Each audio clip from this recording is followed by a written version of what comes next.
I thought Dash was a scam because the Dash marketing looked very organized, and Max Kaiser was always talking about it. For the Dash review, I came in thinking this would be just like a fork of Bitcoin, no features, no users. And then I tried every aspect, like including starting a masternode. It's one of the easiest things I've ever used. And hey again, everyone. Today I have the wonderful pleasure of speaking with Andreas Brekken, shitcoiner extraordinaire. I don't know if he'd want to call himself that, but he got the site, shitcoin.com, and he's currently chilling outside on a beautiful evening. How's it going, Andreas?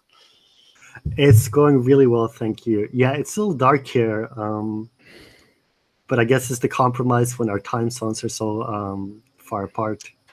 Yes, well, if you visit your site, shitcoin.com, you will find much more attractive pictures of yourself. So if people get tired of seeing the darkness out there, they can just go look at the other picture and just say, "Oh, that's who's actually doing the talking."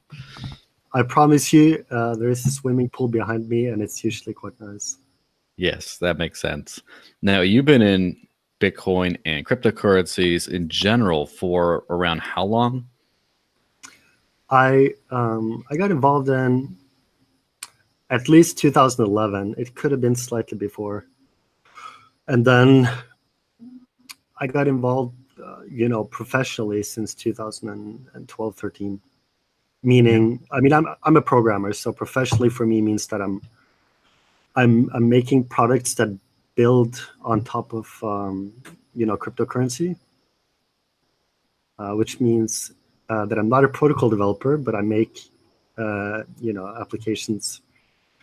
So I got started with that 2012 or 2013, and well, it's consumed my life since then.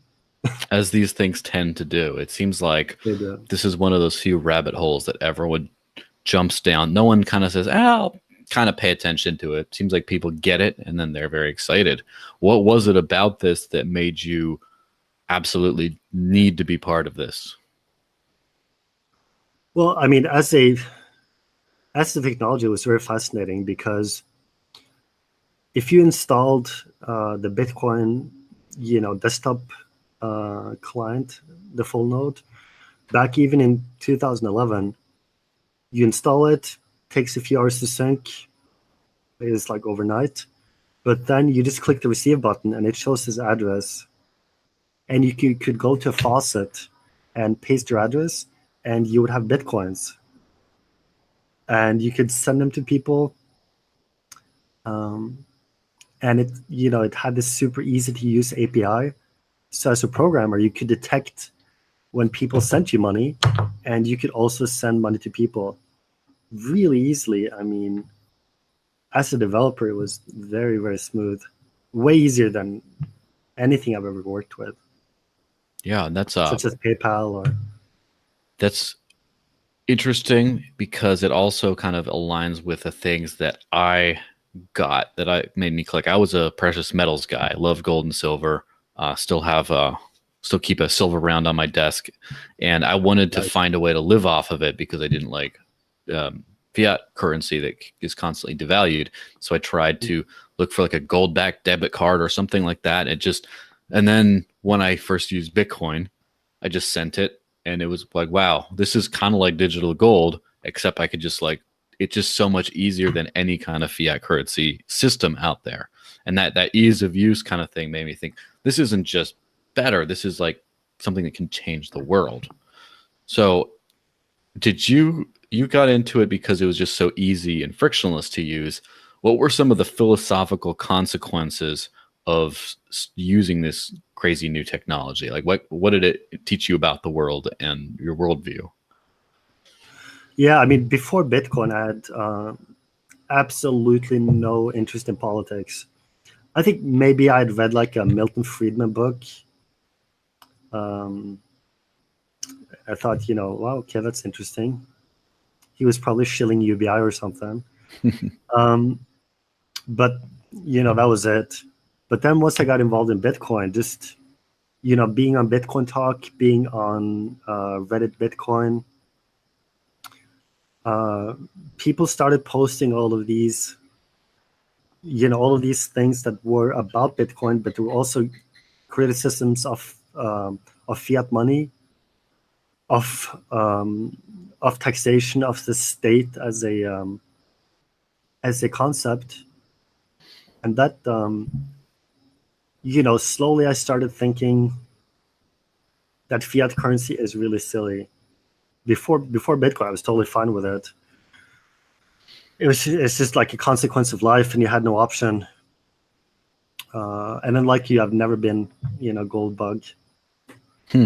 But Yeah. but yeah, I would definitely consider myself a voluntarist now. I don't like the isms, so I would say that I'm very freedom minded. But yeah, definitely, changed my view of the world and government, of which I think we should have, zero. Well, you won't find much disagreement from me on that side. I think it's interesting the way this turns lights on for people, because people are born into this world and accept things as given, and they accept society almost like laws of nature, that this is just the way the world is. And sometimes you try to you come across a radical who just says, oh, this is a scam, the Federal Reserve, blah, blah, blah. And you're like, yeah, whatever, but this is what we use. What are you going to do? We're going to go back to using gold nuggets. I mean, come on. Like, Exactly. and then, they didn't have any tools. So if you were somebody like Ron Paul, or even before that, you can sit around and keep saying we should go back to the gold standard or complain. But the reality is it's just not going to happen, because there are too many careers and fortunes at stake, and they rely on trapping us in the fiat system. yes, exactly. And with no tool, with no off-ramp, with no alternative, then you're stuck. Yeah. So now, like, we have something. and with the alternative, it sort of opens the mind to, well, if this giant underpinning of the world as we know it can be completely obsoleted and replaced by something that's controlled by, in theory, controlled by no one, then what else can we free? What else can we, communications channel? How about legal systems? How about borders? How about defense? And a bunch of other things that, honestly, I have no answer for right now. I have not conceptualized how the world would look without the state taking over these things. I just now know that it's probably very possible. And that it's a slow process, but I would say that cryptocurrency, in my opinion, leads to more freedom and not less. So not absolute freedom, like the state is not going to disappear tomorrow, but it's an improvement, and that's important. Yeah, absolutely. No, as far as it starts with Bitcoin, and then where does it go? A lot of people started with Bitcoin and just sort of stuck with it. And that's all they cared about was BTC. And I've seen you dabbling in some other things. For example, Bitcoin Cash. What was your whole perspective on the crypto space and the diversification away from Bitcoin, and including the big chain split? Well, we had this massive block size debate that led to the split, and in my opinion, it's I would prefer if we just changed the 1 megabyte number to some other number, such as Adam's back proposal. Was it 1248? Mike had one. Gavin Andreessen had one. And I thought, as a programmer, that's pretty easy, and it buys you a lot of time to optimize the system so we can use the blocks more efficiently, or maybe even start dabbling in layer 2 systems. So no, I preferred changing the number to buy time, and some other people didn't. These days I'm much more neutral. I mean, there's no reason to fight the war that ended years ago. that just makes you a very bitter person who wastes their time. Oh, So, I see a few of those around still. yeah, no, I'm cool with I'm all right with Ethereum.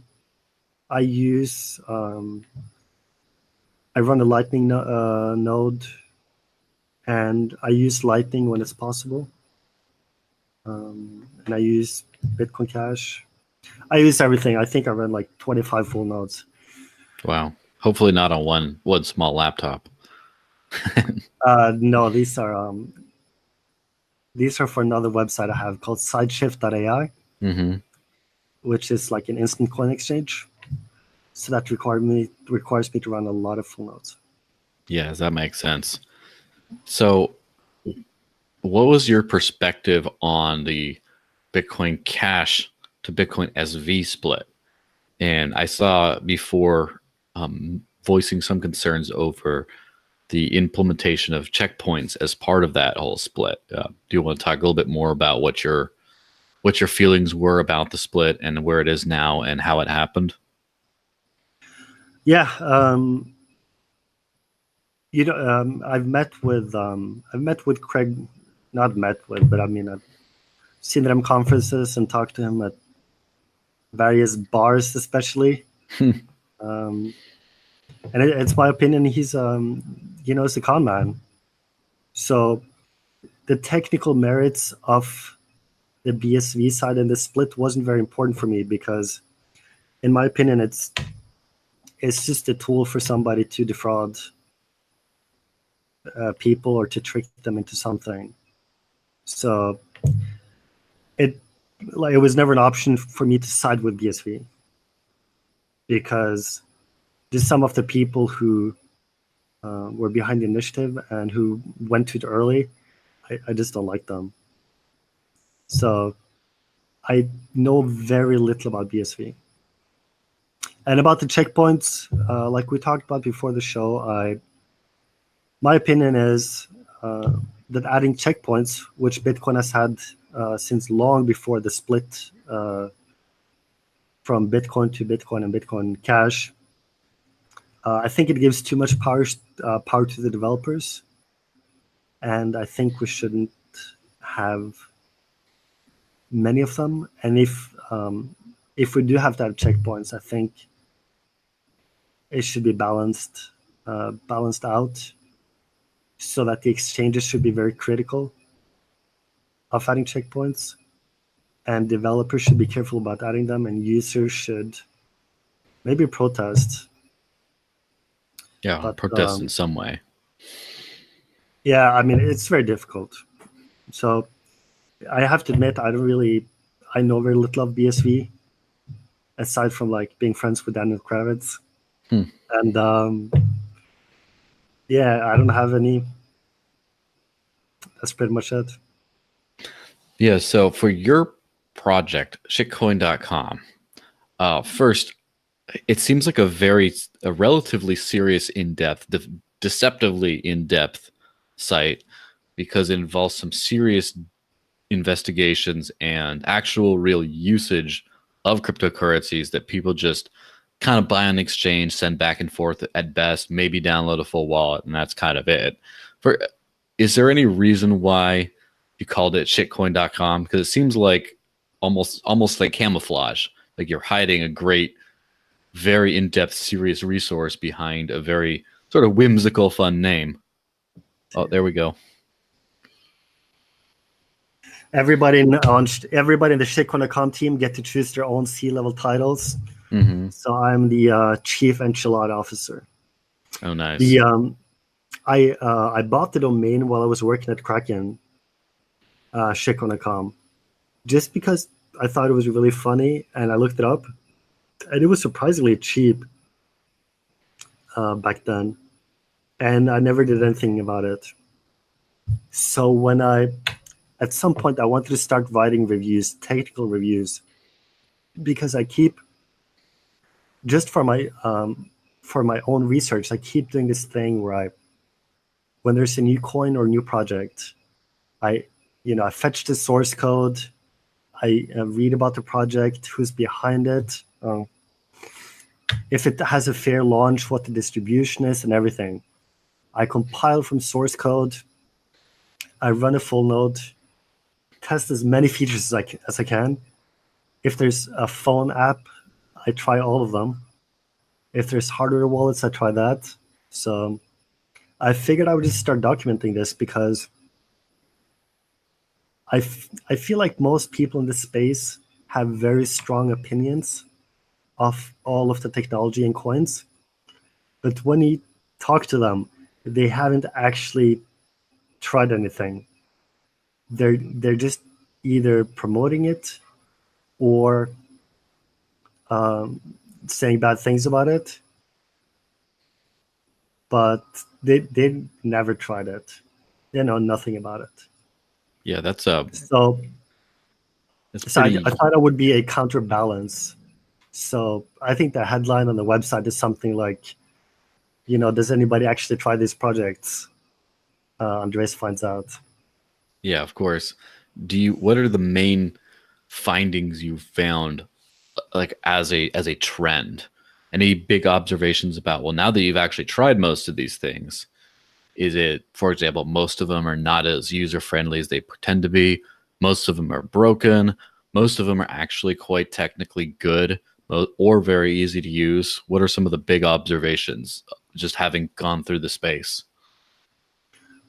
I mean, so far after what I've tried, my main observation is that you really have to try this for yourself, or you can read my reviews. Because delegate. Yeah, because I thought Dash was a scam because the marketing was, the Dash marketing looked very organized, and Max Kaiser was always talking about it. The logo looks like, the Dash logo reminds me a lot of like a multi-level marketing project almost. So yeah, for the Dash review, I came in thinking this would be just like a fork of Bitcoin, no features, no users, nothing.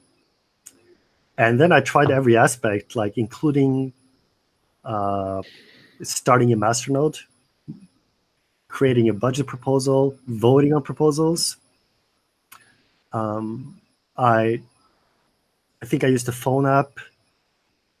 I bought something with Dash. Like I did everything, and it's one of the easiest things I've ever used. Like it's as easy to run a full node as Bitcoin Core. Phone app works really well. Yeah, and the most impressive was Dash Masternode tool DMT, which is just must have been a lot of work to make. But that's the power of the budgets. You can pay somebody to develop this thing. Yeah, it's very interesting to see how the perspective seems to be from the old technical space, where a lot of technical people have not admired Dash very much because they haven't looked at it closely, but because they see the outside, the wrapping, which does not market to them. It approaches the average, I would say idiot, but the average person who can't figure out how to spend things, cannot figure out how to do things, doesn't know what confirmations are, doesn't know what a double spend is, just cannot fathom any of that. And so it's kind of it's sort of that I've hit that same thing over and over, where anyone who goes deep doesn't seem to have a problem, but on the surface, a lot of people are like, yeah, I don't know what that thing's about. Well, it's very interesting that you found all those things about old Dash, because things have gotten very much different since then in terms of, first off, the master nodes are now split key, to where you don't have to use your collateral key to start everything. Now you can just leave the money in a vault, and then you can just delegate your voting to someone else, so you don't have to do everything yourself. And then you can delegate the operation of the actual node to someone else. And also, there's a new site for governance. Dash Central is still there, but there's something called Dash Nexus, which has like a good leaderboard on the front. It allows you proposal owners to put in little different milestones timed out over time. You can see the whole budget makeup of Dash based on category like marketing, development, etc. You can just there's like a whole bunch of new stuff on that, and like the mobile vaults. Oh, sorry. Well, go ahead. Yeah. So on that website, if I delegate my vote to somebody, can I override it on certain matters? I think what you could do is revoke the voting key. And so Okay. I don't think you. I think if you both have it, I think it still works. But I think you'd have to actually just say nope, take it back. And so generally, I was thinking like if I generally agree with a person, so I delegate my vote to them, but then there's this one thing that I feel very strongly about. Yeah, I don't know. It's an edge case. That would be something interesting. I do know that there are some people who have votes delegated to them who, before they do the votes, they write up a quick report of this is what I want to vote for, this is why. Yeah. And then if there's no objections, they just go ahead with it. And of course, if there's an objection and they do it anyway, I'm sure that runs risk of, hey, you didn't do what I told you to, take it back. But there is some site called CrowdNode, which allows for the pooling of Dash as little as one Dash to create shared master nodes. And they have that's great. It's obviously it's a custodial service. It's not this is not yet possible to do completely trustlessly, but they have a voting mechanism too, where you can vote for your share of the master node to see where that vote goes. And they have a delegate feature, which is every vote by default is delegate, which means if you and 100 people each have 10 Dash in one master node, and 99 people just leave it on default to delegate, then when you do your one vote, it just swings the whole node. So it kind of works that same way. And something else that's interesting, the mobile wallets, first off, are much more streamlined now. Instant send is no longer like a feature. It's the default transaction type. So all transactions are locked instantly. And the look and feel of the wallets are better. And the wallets have Uphold integrated into them. So you can buy Dash from your bank account right into the wallet right now. They're working, and that's I'm familiar with Uphold. Yes, and what about private? What about private send? So there's one thing that I think you'll find interesting. There's a project called My Dash Wallet that was based on originally the idea of My Ether Wallet, as far as like a web-based sort of wallet portal. But since then, has like a mobile app, has Twitter, Reddit, Telegram, etc., Discord, tip bots, all built in the one platform. And yes, and also has they also have a memo.cash style like message to the blockchain feature that can also be accessed through any of those platforms. And they started with a semi-trusted private send feature on the mobile wallets and the other wallets, where when you'd send a transaction, you'd pay someone, it would send it to their node, which already had a premixed balance that then would send on. So it would be, not exactly, it would be a little bit of a hack. You still trust someone, but it works. But now, one of the features of the split key masternode system, before, in order to completely trustlessly use privacy, you have to run a full node. And as far as I know, that's still the same case with, say, Zcash, Monero, all the other main coins. But now with Dash, it's no longer required, because a light client can access a deterministic masternode list to then send messages back and forth to do the mixing process without having to access to the whole blockchain itself. So because of that, CoinJoin can actually be CoinJoin, which they have in Bitcoin Core, and as Cash Shuffle in Bitcoin Cash, actually works on a light client. Yeah, so it's sort of like a similar type thing, and I believe My Dash Wallet is looking into implementing that very soon. There's a whole bunch of other developmental priorities for the more mainstream of the Dash mobile wallets, but it is technically possible. So that's a whole thing. Now, of course, the big thing is chain locks, which is coming up. It's almost out of testnet, which would be 51% attack proofing, basically, where you need a majority of, you need to compromise the entire masternode network as well. And of course, version 1.0 or evolution, which includes blockchain usernames, contact lists, all the other stuff. So that's all coming up in very short order. So maybe a new shitcoin.com review is in order in the coming months. That's definitely possible. What I like to do is I like for things to stabilize before I review. Of course. Because you don't want to be unfair and try something that is really good, but yeah. So it depends. Like if it's marketed as being ready, then I'll test it. But if it says, if everybody keeps saying it's super early, this is not going to work, then I take that into mind. I try not to just like shit on things needlessly. Yes, despite the name of the site. But now speaking of early, that reminds me of a certain thing called the Lightning Network, which you have one of the more famous reviews of. So what are your initial thoughts from being, I don't know if you still are, but you were the largest Lightning node on the network? Yeah, I mean, I still run a Lightning node, and in my opinion, it's very similar. The experience is very similar today as back then. I would say it's the same. Maybe they changed a lot of things behind the scenes, but it feels sort of the same. I mean, I run the node as a promotional thing because you can give your node a name, and there's all these leaderboards. So you're not going to make any money from routing. For updated numbers on how much you can make from Lightning routing, you can just look up BitMEX research on Twitter.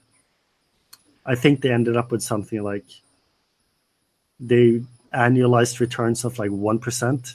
And that was with, experts in finance and economy, fine-tuning channels and routing and everything. So, I think to run a Lightning node with some capacity on it, like some money in it, it's only good for promotion today. Yeah. Maybe that'll change in the future. I don't know how. Yeah, I'm fascinated to how the free market works always, because you never get to decide how it works. And no one thought that, I mean, maybe a crazy person, but no one thought that running a Lightning node would be primarily good for advertising because of the name you could put. Yeah, I mean, I didn't see that one coming, but I mean, it works. If you're the largest node, people talk about it, people see it. Did you see a spike to shitcoin.com when you had that node up? I did, but that could have been because of the review. It's pretty hard to know. Yeah. Could have been both. I mean, the whole Lightning Network, whether or not they saw the post on Twitter or Reddit or anywhere else, saw that site and they were like, well, what is this about? Yeah. Yeah. And how was the experience of actually using Lightning for payments? That was pretty difficult. The issue is that you need to have open channels to the person you're going to send money to, directly or indirectly. Indirectly means like the payment can go through somebody, which is called what we call routing. But you always end up with a lot of routing failures. So you try to pay, and you just kind of wait for 5-10 seconds, and you just get this error message. Like it couldn't find a route, or it was too expensive, or just sort of some generic error. And that is, I think, is still the case today. So the easiest ways to use Lightning today is to just run, the app on your phone, and just only open a channel to the people who made the app, because they're so well connected. So does that mean run a custodial solution, or does that just mean it's not custodial, but you only open channels to one person, So, I mean, there doesn't seem to be much point to that. Yeah. So while you still theoretically hold on to your own funds, it is a case where if you get used to paying things and then they decide that they don't like your activity, they can cut you off and then you can't really send to anyone anymore. Right. And it also, if you're just going to open channels to one person and do all your payments through them, then all of this work in routing and so on is kind of for nothing. So they'll have to figure out this routing somehow. I'm not an expert. I saw an interview with one of the guys behind the Lightning Network paper on what Bitcoin did. My impression is they're working on it. Yeah. Now, what if there's a possibility where the whole hub and spoke model becomes just what everyone uses, and routing kind of more in a peer-to-peer sort of way becomes kind of a little bit better than now, but maybe not much. It's sort of there if you can make it work, but it's not really what anyone's going to use. And that way, instead of, for example, when you have to use the fiat currency system, you have to go through centralized providers or, just mail bags of cash, which that doesn't work very well. So you have to go through a centralized provider. And then if you want to do peer-to-peer payments, you can't, they don't let you. Whereas with Lightning, you'd go through a centralized provider. But if you don't want to do that, you can kind of. It's just that it's not very feasible. You can find your own routing path, but it's just not as good. Might be one of those situations. Do you think that might be possible? I think that could happen, but as long as there's somebody out there who will run a large Lightning node over Tor completely anonymously, then it means you'll always have that option. Maybe Coinbase will not accept Lightning payments from this anonymous node, but that you would have that problem with Coinbase anyway. If you were so, I try not to be too dramatic about this. I think there will always be people out there who are willing to put down the money to run an anonymous node. So the last thing then on this whole thing, the other project that popped out at me from things you've reviewed was Manero. And I know that there's a lot that's been, and that's one of the very few full nodes I've ever run. Not anymore because, I have a weak little computer and I just want to test it out. But I've run, I believe, a Bitcoin Unlimited node at one point, of course, a Dash node and a Manero node, and oddly enough, a Gulden node. I don't know if you remember Gulden, that whole the Dutch cryptocurrency. But anyway, it sounds familiar, but I mean, probably so long ago. Yes, it's probably not on the front page CoinMarketCap anymore. I haven't checked lately. But what was the Manero node experience, Manero node, and then usage as a currency experience like for you? For the review, I found it very difficult to use. It was, I mean, the way you talk to the full node as a programmer, like the API, is quite different from Bitcoin, and it's just a little confusing, the node and the way you interact with it. And you have to run these like various services. So you run your node and then you run like a wallet which talks to the node. And then there's also, if you're a programmer, you have to run this other thing that talks to the wallet and you talk to that. And a lot of you have to keep, when you receive money, you have to refresh in the wallet sometimes. I don't know, it's pretty difficult. It seems, I think the Manero people kind of like that it's not user friendly. They like sort of noticed that. Hackers. I mean, I've met with, I went to the Atlanta Blockchain Conference this year, and I met with a lot of Manero fans, including Chris DeRose.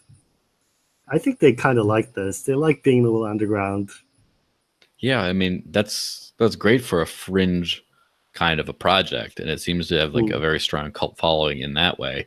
And of course, I'm not one to criticize because I drive a manual transmission in 2019, so it's. I mean, I like it. It's common. So I do try to explain it. Well, I mean, you have like the European pass in the U.S. People don't. In North America, people don't tend to do that, and so it's just someone saying, "Well, what do you do with pedal? How do you do that? Why don't you just do an automatic?" Come on, man, it's better.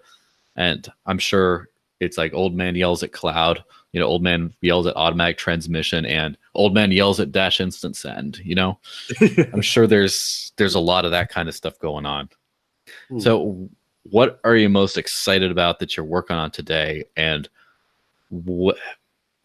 how do you want to shill it right now? Shill something. Oh, I'm working on an instant coin swap. So that's like Changely or Shapeshift, which is called Sideshift, which you can find on sideshift.ai. And we're currently in the limited sort of beta test, but anybody can apply to become a tester. And you don't have to dox yourself. It's just a way to control the inflow, to make sure we're not taking in too many people too soon and giving them a bad experience. So that's what I'm working on. I mean, I'm coding on that all day. We have Dash, Manero, Bitcoin Lightning, Litecoin Lightning, Grin. We have some other obscure ones. Let me think. Now, so we just the way we compete is to have really good prices and as many coins as possible. Oh yeah, we also have Bitcoin Liquid, which is I didn't know what that was. Project. It's the Blockstream, yes, now I know. Blockstream project. So Bitcoin Liquid and also shielded Zcash, which means like the Zcash private percent. That's interesting. But that's what I work on. It's a lot of work. I code everything myself because you can see what happened to Shapeshift. I mean, they were employing 100 people and had almost no volume. So I'm trying to do the other route and just make it myself. Yeah, make it yourself, do it yourself, answer the phone yourself, keep all the money yourself. Why not? Exactly. That's how it works. Well, thanks so much for sharing your time with me. I hope you have a great rest of the evening in that wonderful outdoors. And thanks again, and hope you have a good one. Thanks for having me on, and I'll definitely be checking out these Dash Evolution features as they're launched. Absolutely. Won't be to be missed.